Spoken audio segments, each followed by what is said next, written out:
مصر کے بادشاہ نے اپنی بیٹی نکاح میں دی، واپس آئے، اولاد کوئی نہیں، 2 بیویاں، 86 برس کی عمر ہو گئی، مانگتے مانگتے مانگتے 60 سال کی دعاؤں کے بعد اللہ نے بیٹا دیا، اسماعیل۔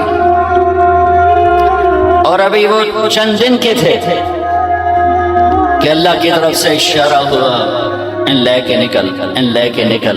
کدھر؟ اللہ نے سارا کے دل میں ڈال دیا، کھچاؤ دل بند کر۔ سارا کا ایک بڑی بیٹی، انہوں میری اکھیں تو دور کر، میرا دل کٹیندہ ہے، انہوں اولاد ہوگی مینوں نہیں، انہوں میری اکھیں تو دور کر، میں نہیں دیکھ سکتی۔ انہوں نے سمجھا سوکن پنا ہے۔ جبریل آیا کہ اللہ تعالیٰ فرما رہے ہیں جیسے کہہ رہی ہے ویسے کرو، لے جاؤ۔ کہ اللہ کہاں لے جاؤ؟ کہاں جہاں ہم کہیں۔ تو یادہ میں جامع کے میں جبریل آئے زندگی میں پہلی دفعہ، کائنات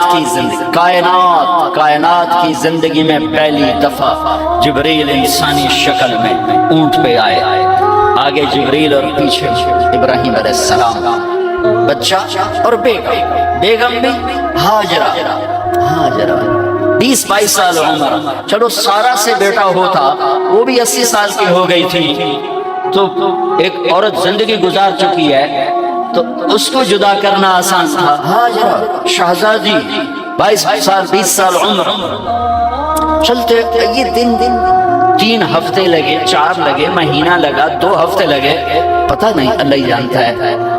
لیکن جب مکہ کی وادی میں پہنچے، جب نہ انسان، نہ درخت، نہ پانی، نہ سایہ، نہ غذا، اور ایک نشیب وادی جس کے چاروں طرف پہاڑ، صفا، مروہ، جبل ابی قبیس اور جبل ہندی یا جبل عمر، آج کل اس کا نام ہے، پتہ نہیں اس وقت کیا نام تھا، اب تو ساری صاف ہو گئے۔ یہ 4 پہاڑوں میں ایک نشیب آیا۔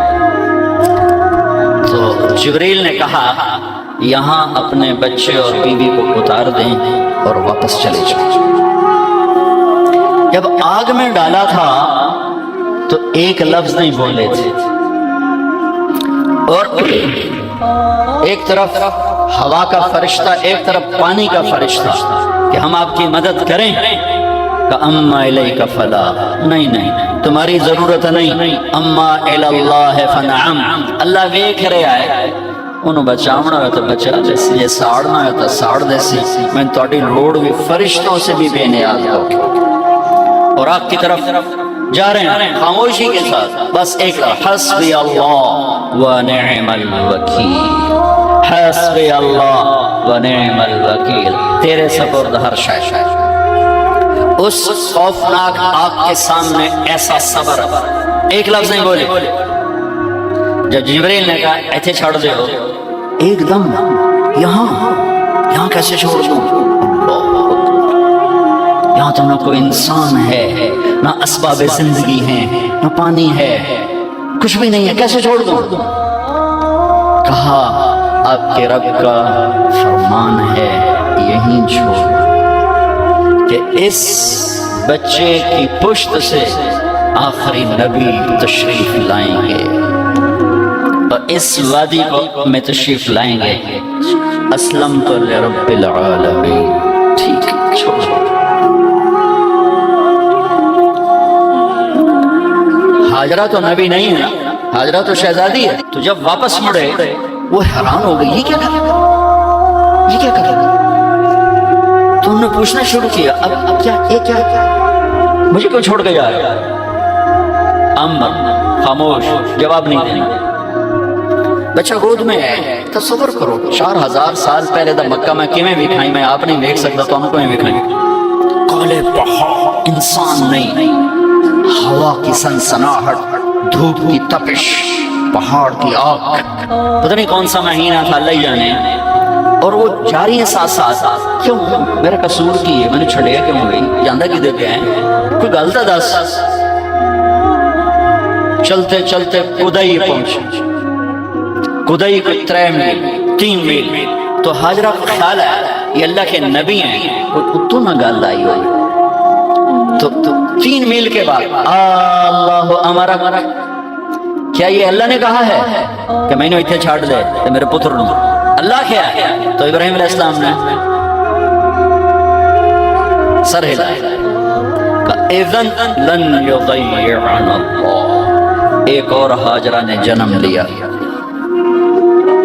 پہلے ایک ماں بن کے سوچ رہی تھی، بیوی بن کے سوچ رہی تھی، اب وہ ایک مومنہ بن کے سوچ رہی، ایمان والی بن کے سوچ رہی. اچھا جاؤ، جس رب نے کہا ہے وہ رب مجھے ضائع بھی نہیں کرے گا. جب تصور کرتا ہوں میری آنکھوں کے بند ٹوٹ جاتے ہیں کہ اس نے خامند کو جاتے ہوئے کیسے دیکھا ہوگا.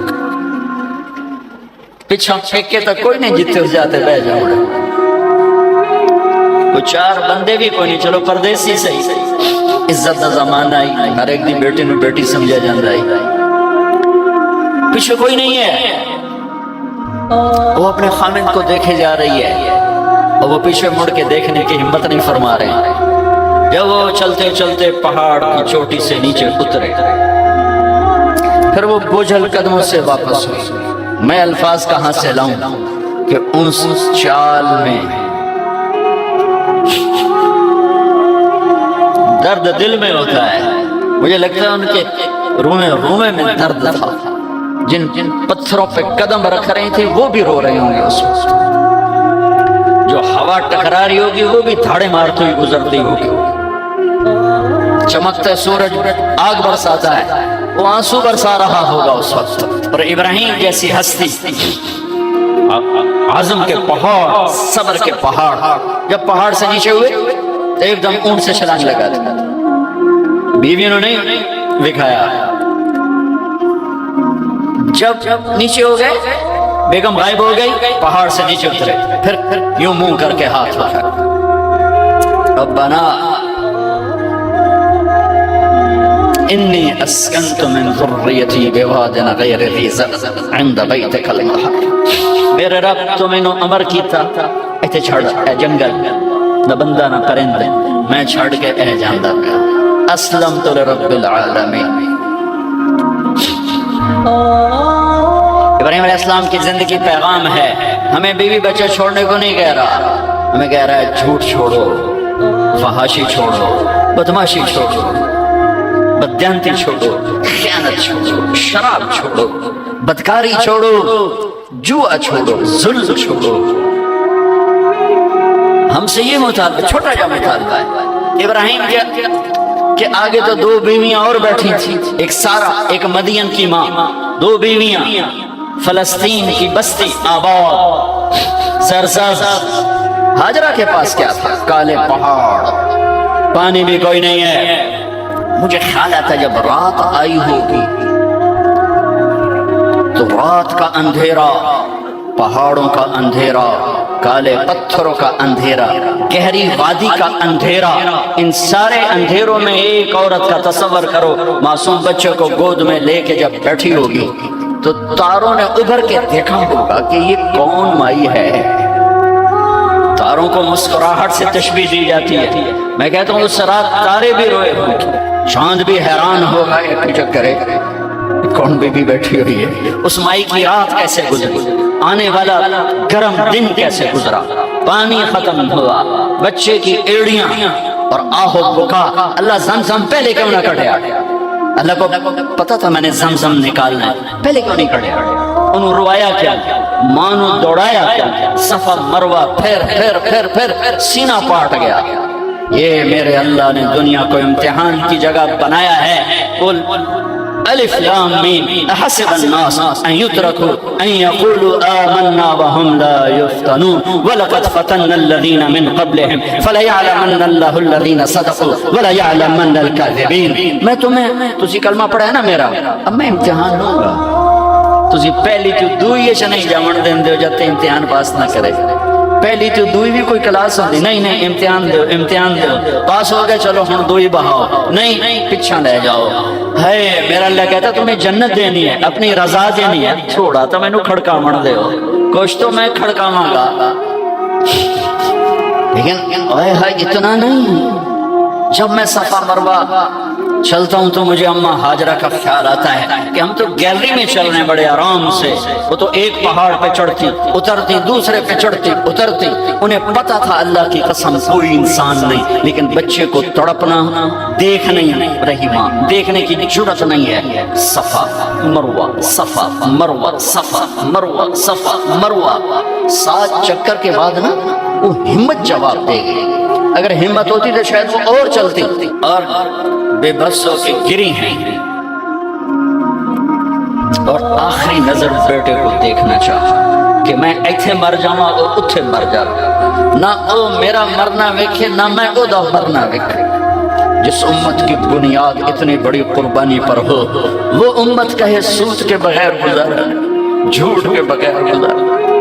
سارے بازار کے تاجروں سے پوچھو، کہتے ہیں جھوٹ کے بغیر دکانداری۔ سارے میں وکیلوں کو کیا کہوں، قانون ہی کالا ہے، وہ کہتے ہیں جھوٹ کے بغیر کیس نہیں۔ سیاستدانوں سے پوچھو، جھوٹ کے بغیر سیاست نہیں۔ کہاں سے لائے ہو یہ علم، کس کو جھٹلا رہے ہو؟ اپنے نبی کو کون سے پیمانے بنا دیے تم نے؟ تو کلمہ توحید و رسالت کے، عشق رسول کے کون سے پیمانے بنائے ہیں؟ میرے نبی نے فرمایا میرا امتی ہر گناہ کر سکتا ہے، ایک جھوٹ کبھی نہیں بولے گا، ایک دھوکہ کبھی نہیں دے گا۔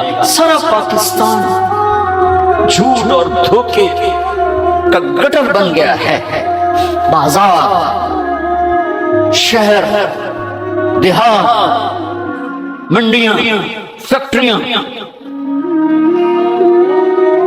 وزارتیں، صدارتیں، دفاتر، عدالتیں، جس ملک کی عدالت ظلم و ستم پر اٹھ رہی ہو، میں کتھے جا کے ہنج کٹ، کتھے جا کے ٹکر مارا۔ یہ ہاجرہ کا قصہ اس لیے ہے کہ اللہ پر ہر چیز قربان کرو، قربان نہیں، اللہ ہر ایک سے نہیں لیتا، وہ حسین جیسوں سے لیے، وہ ابراہیم جیسوں سے لیے، وہ صحابہ سے لیے۔ گندگی کے کیڑے تو وہ گر گئی کہ میں یہاں مر جاؤں، اسماعیل وہاں مر جائے، اور 9 مہینے ویکھے میں 9 مہینے، لیکن ایک ایسے الوداعی نظر ڈالی کہ پتہ نہیں کہ میں مردہ پہ تو میرے رب کا غیبی نظام حرکت میں آ چکا تھا۔ ایک خوبصورت جوان کو دیکھا جو وہاں کھڑا ہوا ہے، تو ماں کی ممتا نے پھر انگڑائی لی، پھر دوڑی، ساری تھکاوٹوں کو بھلا کر، پھٹے ہوئے سینے کو بھلا کر قریب آئیں تو وہ تو غائب ہو چکا تھا۔ جبریل انسانی شکل میں فرمارا، بچے کی ایڑیوں سے زمزم نکالا، پانی کا چشمہ نکالا، اور وہ غائب، وہ پانی ابل رہا تھا، ان کا زمزم زمزم، عبرانی زبان میں زمزم، رک جا رک جا۔ میرے نبی نے کہا اللہ میری ماں کا بھلا کرے، وہ زمزم نہ کہتی تو یہ پورا اللہ دریا بنا دیتے، پر اللہ نے انہیں کھوئی بڑا بنائی، دریا نہیں بنا بنا۔ کیا پانی ہے، کنویں کا پانی کھڑا ہو، بیچ میں مینڈک پیدا ہو جاتے ہیں، کیڑے پیدا ہو جاتے ہیں، کتنے پونگ پیدا ہو جاتے ہیں، مچھر پیدا ہو جاتے ہیں، اس میں گھاس نکل آتی ہے، کائی نکل آتی ہے، ساری دنیا میں پھر کے جاؤ دیکھو، واحد زمزم کا کنواں ہے جس میں مینڈک پیدا نہیں ہوتا، کیڑے پیدا نہیں ہوتے، پونگ پیدا نہیں ہوتے، کوئی مچھر پیدا نہیں ہوتا، کوئی گھاس پیدا نہیں ہوتا، کوئی کائی پیدا نہیں ہوتی، صاف شفاف۔ اور جو ہی اوپر سے موٹر چلتی ہے پانی کو کھینچنے کے لیے تو 6-7 سوراخ ہیں، سب سے بڑا سوراخ بیت اللہ کی طرف ہے، حجر اسود کی طرف، اور اس سے پانی ابلتا ہے طوفان کی طرح، اور جو ہی موٹر بند ہوتی ہے تو وہ چشمے کا پانی، وہ سوراخوں سے پانی بند ہو جاتا ہے۔ یہ میرے رب کی مدد، نصرت، کہ تم اللہ کو راضی کرنے کے لیے قدم اٹھاؤ، تمہارا ہاتھ پکڑ لے، تم اس کی رحمت تمہیں اپنی چھاؤں میں لے لے۔